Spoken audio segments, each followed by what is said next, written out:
शिल्पा, जब आप गोविंदा के साथ काम करते या आपके जो रोल्स हैं सुनील शेट्टी के साथ भी, कि से tell tell that innocent female, और जब वो डांस भी कर रही है तो वो बेबाकपना डांस में, वो that she is in love वाले जोन में आप Yeah. इजिली दिखाई देते थे, and everybody wants to fall in love and like this, कि यार बंदी से बेबाक प्यार करती है।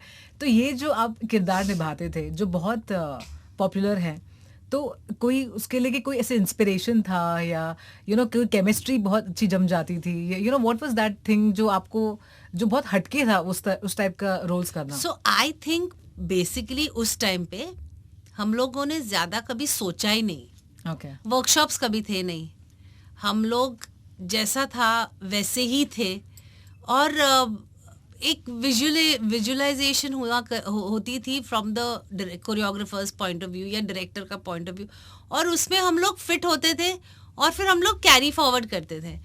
तो जैसे गोपिकिशन में बोलो बोलो टेल टेल डायलॉग इतना पॉपुलर हुआ, it was just something that was written and I just said it. But पता चलता था, क्योंकि जब हम लोग शूट करते थे हमको पता नहीं चलता था कि व्हाट इज हैपनिंग, मॉनिटर्स नहीं होते थे। तो but the entire crew behind the camera used to be laughing, and we used to think, and as a thing I said, why are they laughing, am I looking silly or what is it, but when you saw the film you realized, oh my god, actually it's looking like that. So it was everything was done, nothing was planned, there used to be moments where I used to do a song in the morning with A actor, in the evening I used to do the similar type of song with a B actor, and it looked different, but I was the same, just the actors were different, but it all looked different. It was just the way it was. I think at that time we were all hungry for work. Right. We were all hungry for success.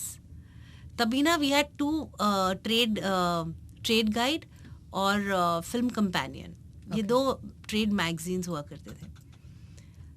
Her Friday को वो magazine release होती थी, तो ऐसे होता था कि यार मेरी एक आज अनाउंसमेंट आ जाए, फ्राइडे टू फ्राइडे एक अनाउंसमेंट हो जानी चाहिए। And because this industry is लगातार बोला करते थे उस टाइम पे, आई एम श्योर अभी भी, every Friday a new star is born.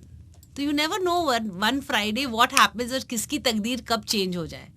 You just have to work with the same dedication and the same passion, and I think if you wake up to something you love, you automatically thrive very well in it. Totally. तो ये मेरा believe है।